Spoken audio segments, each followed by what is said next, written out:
यह घटना देश भर में आग की तरह फैल चुका है। आइए जानते हैं इस घटना के बारे में। कोलकाता के RG Kar medical college hospital से एक फोन कॉल आया, जब घर में अचानक यह बात पता चला कि अब आपकी बेटी इस दुनिया में नहीं रही। यह बात सुनते ही जमीन तले पैर खिसक गया और घर में माँ बाप के लिए एक प्रलय सा आ गया। हाथ पैर सुन्न हो गए। ऐसा इसलिए घबराहट हो गया क्योंकि उसकी बेटी को ऐसा कुछ भी नहीं था जिससे कि ऐसा नौबत आ जाए। 1% भी नहीं था। ना कोई बीमारी था, ना कोई टेंशन और ना ही और कुछ कारण था। माता पिता हैरान हो गए और मानो कि उनके हाथ पैर पैरालिसिस के कारण काम नहीं कर रहा हो। फिर भी जैसे तैसे करके माता पिता अस्पताल पहुंचे। उन दोनों के पहुंचते ही उन दोनों ने देखा कि अस्पताल के बाहर इतने लोगों का भीड़ इकट्ठा हो गया है और यह खबर देश भर में फैल चुका था। आखिर सब जानना चाहते थे कि यह कारनामा किसने किया और क्यों किया, या फिर किसी ने कराया है। सभी आग बबूला हो रहे थे और विरोध प्रदर्शन में लग चुके थे और सीबीआई जांच के लिए गुहार कर रहे थे। हमारे भारत देश को न जाने कैसे और कितने ऐसे शर्मनाक घटनाओं का यातना सहना पड़ेगा। इस मामले पर तो पूरा भारत देश शर्मनाक था और सभी के सभी हक्का बक्का रह गए। इस घटना का मामला तो यह है कि यह डॉक्टर कोलकाता के आरजी कार मेडिकल कॉलेज में चेस्ट मेडिसिन विभाग की पोस्ट ग्रेजुएट छात्रा थी।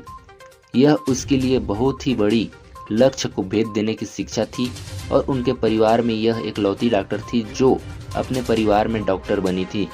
बहुत ही कष्टों को सहकर सभी कड़ी चुनौतियों को परीक्षाओं में पास करके अपने परिवारों का गौरवान्वित कर रही थी और न ही परिवार का बल्कि अपने पूरे समुदाय का, अपने कॉलेज की जूनियर सीनियर सभी का एक प्रेरणादायक स्रोत बन चुकी थी। और जिस तरह अपने मरीजों का सेवा सत्कार करती थी मानो कि कोई माँ अपने बच्चों की सेवा कर रही हो। दोस्तों, उसकी माँ से 8 अगस्त को बात हुआ था, जिसमें अपनी माँ को अपनी हाल खबर सब ठीक होने का खबर दिया। उसकी माँ को क्या पता कि यह बात मेरी आखिरी बात होगी। जब 9 अगस्त को सुबह यह खबर माता पिता को पता चला तो देखे कि उसका शरीर पूरे जख्मों से भरा हुआ, अर्धनग्न, खून से लथपथ और मृत्यु शैया पर लेटी हुई थी। गर्दन की हड्डी टूटी हुई थी।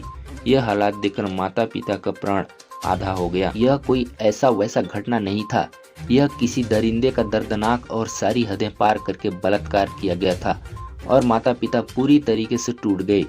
यह सब जानकारी अस्पताल के बाहर पहुंचते ही वहां के सभी जनता और सभी देश भर के लोग न्याय दिलाने के लिए रोड पर आ गए और धरना प्रदर्शन करने लगे।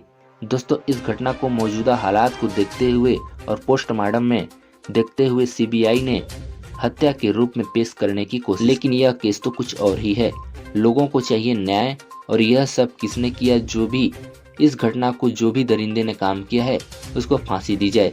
इस चीज की न्याय सरकार से मांग कर रहे हैं। जब अस्पताल में सीसीटीवी फुटेज और वीडियो देखा गया तो उसमें संजय रॉय नामक एक पुलिस कर्मचारी सहायक के रूप में काम कर रहा एक आदमी की जानकारी मिला, जिसमें उस लड़के का कुछ सामान मिला जिसे कि ब्लूटूथ, जो कि पूरी तरीके से टूट चुका था और हमेशा अस्पताल में आते जाते रहता था। इसलिए उसे शक की निगाहों से देखा जाने लगा और उससे अच्छे तरीके से सीबीआई ने जांच पड़ताल करने लगा। जब जांच करने लगे तो पता चला कि संजय रॉय ने 4 शादियां की थी। जब संजय रॉय का अपनी पत्नियों से मन भर जाता तो दूसरी शादी कर लेता। इसी मानसिक स्थिति से लेकर के एक पत्नी की मौत भी हो गई, जो कि पहली वाली थी। उसके बाद उसके फैमिली में उसको लेकर के किसी ने आवाज भी नहीं उठाया। सीबीआई की कड़ी जांच में कई चुनौतियों का सामना करना पड़ा। पुलिस द्वारा कई चुनौतियों का सामना करने के बाद संजय रॉय ने यह कबूल किया कि मैं 8 अगस्त को शराब की नशे में उसको मारा और उसके साथ गलत व्यवहार किया, दुष्कर्म किया, फिर उसका जीवन लीला समाप्त कर दिया। दोस्तों, यह घटना बहुत ही खौफनाक घटना थी। इसके साथ ही पुलिस ने संजय रॉय का मोबाइल लिया गया तो उसके मोबाइल पर गंदी गंदी वीडियो मिला, जिससे साफ पता चल रहा था कि संजय रॉय हवस की पुजारी हैं और यह दुष्कर्म उन्होंने ही किया है।